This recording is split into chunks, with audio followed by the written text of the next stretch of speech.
Here, first things first, with a couple of highlights presented by Hilton. Get a price match guarantee when you book at Hilton.com. NBA Finals Game 3. Steph Curry goes behind the back not once, twice before drilling the three. He was so spectacular last night. How you know? Because I watched him. Because I saw him play. First play of the game, the Raptors left him wide open and he missed. So he missed 2 easy shots all night. Other than that, he was making tough shots. Look at this. Oh, Pascal Siakam. More from this one. Siakam freezing Jonas Jerebko as he goes between and blows by him. I do not care how many injuries the Warriors suffer. They could have 3 guys on the team come down with the flu. Jerebko cannot play anymore. He cannot play in this series. I'm telling you, man. He was on the Jordan Nick, Clarkson I'm telling you, man, you're shot a little plan. harsh, man. 6 There's shots. certain guys, if they look a certain way, they can't play in the NBA. It's not because of how he looks. It's because of how he plays. Can we talk about Quinny? That's not what I told you. Quinn Cook thought he had an easy bucket here. Danny Green said, nuh-uh. What's his nickname, I Jen? called him Quinny. No That's problem. her dog. Like your little angel, that's all right. But Danny Green just said, just like Jenna to the little kids at the park, get that out. Get that out of here. I know, don't talk to them like that. I don't talk to them like that often. What a big time. And she play. also doesn't avoid the contact the way Danny Green did. Finally, a little Korean baseball. They say use your head, so this guy used his head. This counts as an out in baseball, Nick. It shouldn't. But it does, just like in volleyball. It shouldn't. Just like in volleyball. Yeah. I'm going to give this guy a little reprieve because I think I know he might have lost it in the lights, but is this a dome? Do they have that white lining up there? You know what? See, I do try to be the information guy. I am not familiar with okay, well, listen, I got some information. That ball didn't hurt that dude's head. His head hurt the ball. Check the ball. That head can't be hurt. That's a bigger bounce than the Canseco ball that went for a home run, which also, listen, this shouldn't be an out. If it hits your head, it should be like it hits the ground. Guys should be able I'm all about you're trying to change the rules, but those are the rules. I'm aware. Back to last night's game. Toronto dominated a depleted Warriors team. It was 123-109. They now lead the series 2-1. The Raptors were massive underdogs when the series started. But now the teams have even odds to take home the Larry O'Brien Trophy. So, Nick, who has the edge in the series at this point? Just real quick, I am shocked. You were surprised this morning when you found out. I couldn't believe it. That the series odds across all the Vegas casinos or your favorite online sports book say it's a coin flip to pick them at this point. I'm stunned by that because when the Warriors were installed as favorites before the series, we knew Kevin Durant was going to be injured. We knew that the Raptors had home court advantage, and we knew the Raptors were favored in Game 1 and Game 2, Warriors favored in Game 3, even though it didn't go like that.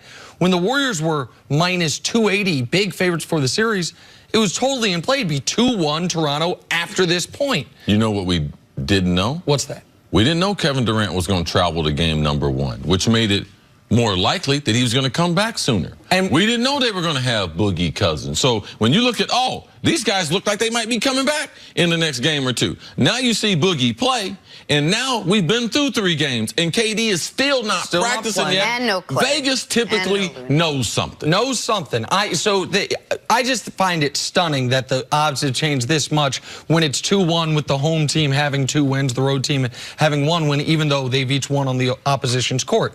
I feel the Warriors still have the edge in the series. I feel the Warriors, because Clay is coming back, or I believe he is coming back in Game 4, and Durant likely comes back in Game 5, I think the Warriors do have the edge in the series. But if it is the slightest of edges, to me, it is now a 55-45 series, and I'm going to mention again, that Kevon Looney injury looms larger and larger if Game 2 was the aberration rather than Game 3. Nick, I'm going to take you to Game 1. I got a crystal ball. I can do this. Kevin Durant's not going to play. We're before Game 1. He's not going to play in the whole series. Looney's going to be available, and Clay's going to be healthy the whole series. Who do you pick in the series? The Warriors. Okay. Jenna and I, the reason why we predicted the Raptors going to win, we had a feeling that KD was not going to play. Now I'm already to Game 4. All right? Looney's not going to play anymore, and Boogie Cousins is not going to be an all-star level player in this series. So for me, I can understand what Vegas is saying. The team that has the home court advantage and is the healthier team, and it's not a wild card who's going to play for them in the next potential 3 or 4 games. With Golden State, it's not getting better for KD. The longer he stays off the practice court, the probability for the Raptors goes up. That's why the odds now are at even, and the Raptors have guaranteed this for the most part. They guaranteed almost 2 games at home. Oh, listen, they're in a position where the Raptors have to look at it as not their worst case scenario, but their near worst case scenario is a Game 7 at home to win the title. And I understand the Warriors would have to win games 4, 5, and 6 in order to avoid that scenario. So I get that part of it. And the Raptors, with OG now back, I know he still hasn't played, but he's back dressing. They're the healthiest they've been these playoffs.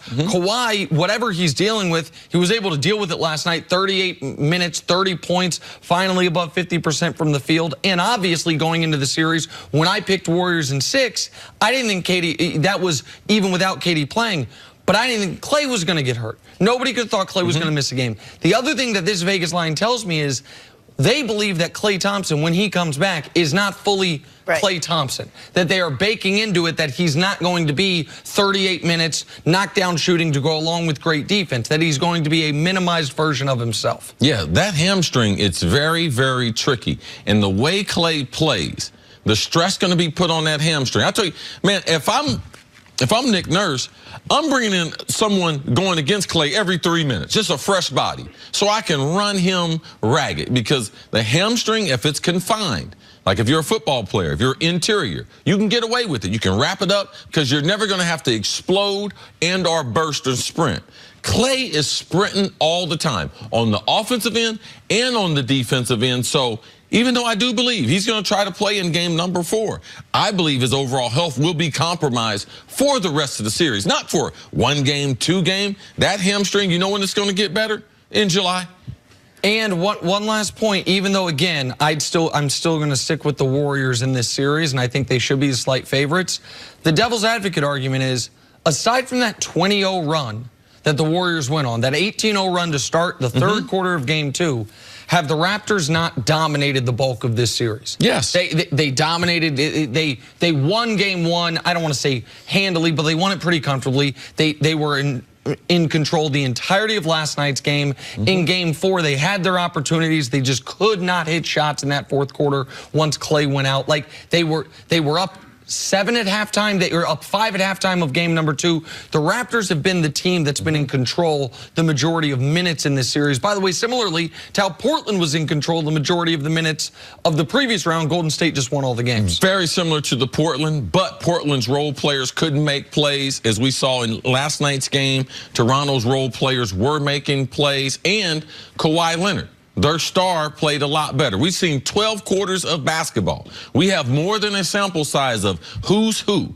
In 10 of the 12 quarters, the Raptors have outscored Golden State, a lot like the Trailblazers. Only 2 quarters they've been outscored in, game 1, game 2, in that magical third quarter. It just feels like 2 teams trending in very different directions. One just succumbed to injuries, and the other team finally all playing collectively. All right, coming up, did Klay's injury expose a major flaw in the Warriors? We'll discuss next on First Things First. Yeah, it's the flaw no one can recover from, Jenna.